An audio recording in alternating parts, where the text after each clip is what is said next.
नमस्कार। श्री नंदेश्वर विद्यालय द्वारा आयोजित ऑनलाइन क्लासेस में आपका स्वागत है।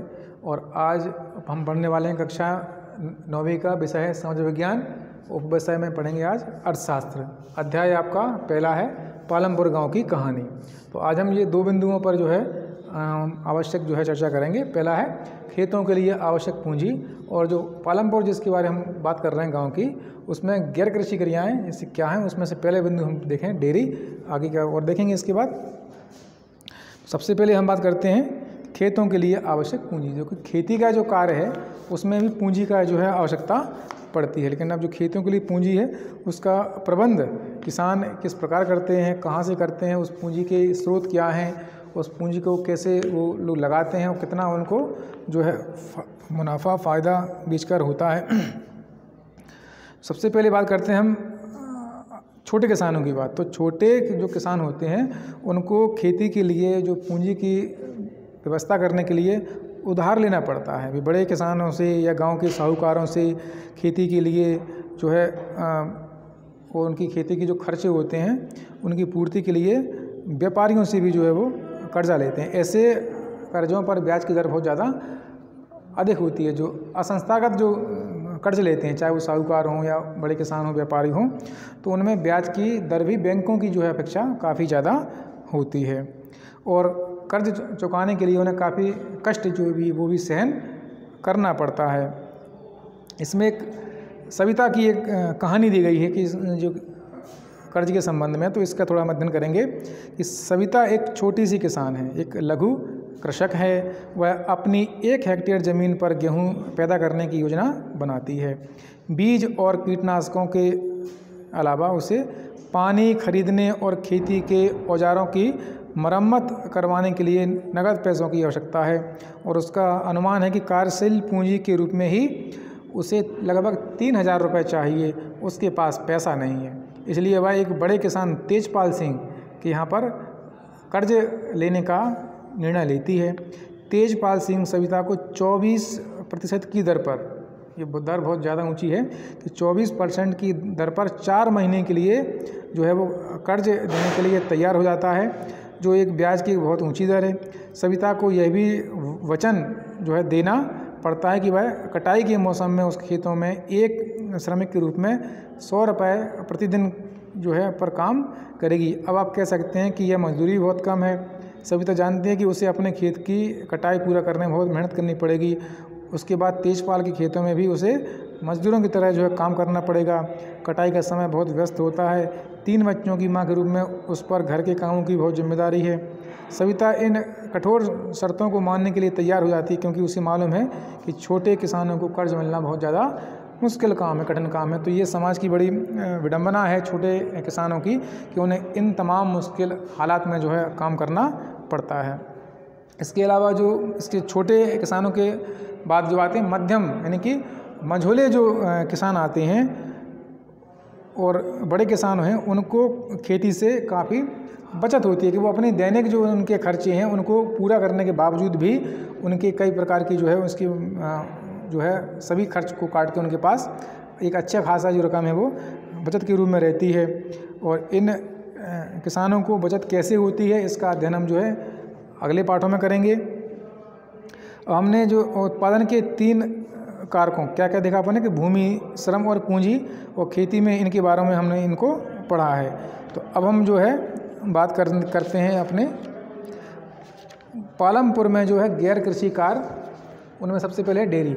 तो गैर कृषि कार्य का मतलब होता है कि ऐसे किसान जो खेती के साथ साथ या खेती के अलावा भी अन्य दूसरे जो है व्यवसाय करते हैं, चाहे वो पूर्णकालिक हों या अंशकालिक हों। तो हमने देखा कि पालमपुर गांव में खेती ही जो है प्रमुख जो है उत्पादन क्रिया है। इसके बाद हम कुछ गैर कृषि लोगों के बारे में बात करेंगे। ऐसे लोग केवल 25% ही हैं जो गांव में। पहला है डेयरी, एक अन्य प्रचलित क्रिया। डेयरी मतलब क्या होता है, दुग्ध उत्पादन संबंधी या जो दूध से बने हुए उत्पाद हैं, चाहे वो पनीर हो, घी हो, दही हो, या फिर आपके खोआ वगैरह भी हैं। तो ये सब जो है डेयरी उत्पादन में ही के अंतर्गत ही आता है। पालमपुर के कई परिवारों में डेयरी एक प्रचलित क्रिया है। लोग अपनी भैंसों को कई तरह की घास और बरसात के मौसम में उगने वाली ज्वार और बाजरा की जो है खिलाते हैं। दूध को निकट के बड़े गांव रायगंज में बेचा जाता है। सायपुर शहर के 2 व्यापारियों ने रायगंज में दूध संग्रहण एवं शीतलन केंद्र खोला हुआ है, जहां से दूर दराज के शहरों और कस्बों में भेजा जाता है। एक इसमें नए शब्द आए हैं, दूध संग्रहण और शीतलन केंद्र। दूध संग्रहण मतलब क्या होता है कि जो आसपास के बहुत सारे जो बड़े बड़े किसान या जो दूधिए हैं, उनसे दूध को वहाँ पर इकट्ठा किया जाता है। और क्या है शीतलन, कि उस दूध को ठंडा करने की कृत्रिम विधियाँ होती हैं वहाँ पर, जिससे क्या है कि दूध जो है जल्दी ख़राब नहीं होता है, वो जमता जल्दी नहीं है, तो उसको कहते हैं अपन शीतलन केंद्र, ताकि दूध जल्दी ख़राब ना हो जाए, उसको स्टोर कर रखें। और बाकी के बड़े शहरों में उसको टैंकरों के माध्यम से वहाँ पर भेजा जाता है। आइए हम यहाँ पर एक 3 जो है किसान, उनका एक एग्जाम्पल लेते हैं कि जिन्होंने, देखो इसमें है आप लिखा कि जो पहला किसान है इसमें 3 वर्षों का इसमें उल्लेख किया गया है इस प्रकार से यहाँ पर। तो जो पहला किसान है उसने उत्पादन लिया जो है 100, उपभोग किया 40, कितना बचा 60। मतलब मान लीजिए कि यदि कोई किसान है, उसने 100 रुपये की जो है वो फसल बेची, इतना उसने उत्पादन किया, 40 रुपये जो है उसने अपने लिए खर्च कर लिए, तो 60 रुपये जो है उसके पास जो है अपना शेष बचा हुआ है। मतलब वो 60 रुपये का जो प्रयोग अपने आने वाली जो है खेती के लिए भी कर सकता है। एक किसान जैसे है कि उसने उत्पादन किया 80, ठीक है, पर उपभोग किया 40। तो इस आपने देखा कि ये 3 जो है एक तुलनात्मक जो सारणियाँ हैं, इनमें आपके विभिन्न किसान हैं। अब इसमें आपको इनको तुलना करनी है कि कौन किसान ने कि तीसरे तीसरे किसान के साथ क्या हुआ, वो उत्पादन जारी रख सकता है, उत्पादन जारी रखने के लिए उसे क्या करना होगा।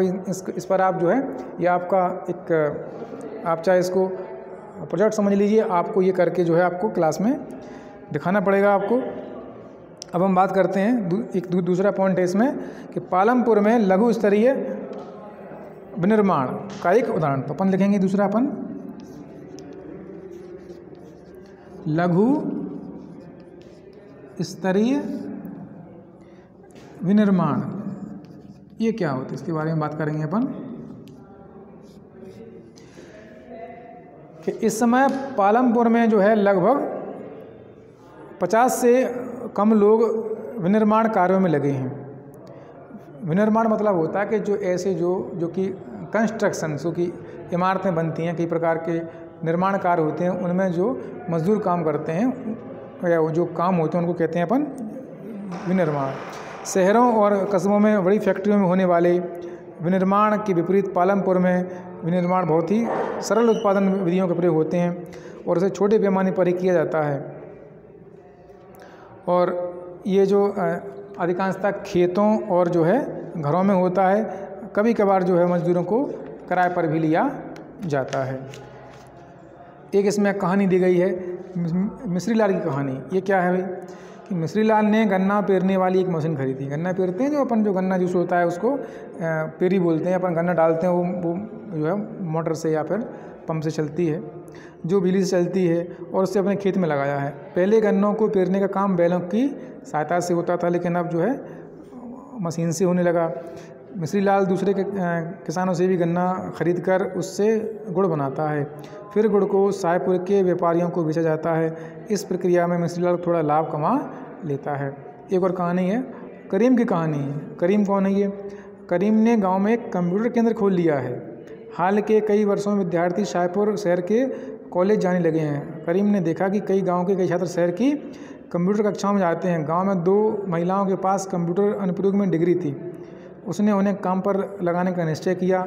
उसने कंप्यूटर खरीदे और अपने घर में बाजार की ओर खुले बाहर के कमरों में कक्षाएं प्रारंभ की। हाई स्कूल के छात्रों ने पर्याप्त संख्या में इन कक्षाओं में आना प्रारंभ कर दिया। तो इस प्रकार से जो गैर कृषि कार्य हैं, इनको जो है ये इन सब के एक एग्जाम्पल हैं। एक आप में जो है अब इस पर थोड़ी सी अपन चर्चा करते हैं, जैसे कि मिस्री लाल को गुड़ बनाने की उत्पादन इकाई लगाने में कितनी पूंजी की आवश्यकता हुई, कितनी पूंजी लगी होगी, और इसमें श्रम कहाँ से वो जो है इकट्ठा करता होगा, है ना।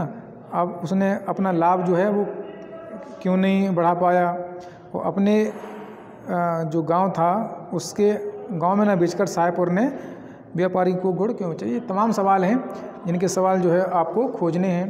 तो छात्रों जो है आगे की बात हम लोग अगली वीडियो में करेंगे। तब तक आप अपने नोट्स बनाते रहें और विद्यालय भी आपके शीघ्र खुलने वाले हैं। तो तब हम लोग ऑफलाइन जो है क्लास में भी आप इस पर काफ़ी विस्तृत चर्चा करेंगे। तब तक आप खुश रहें, मस्त रहें। Thank you very much.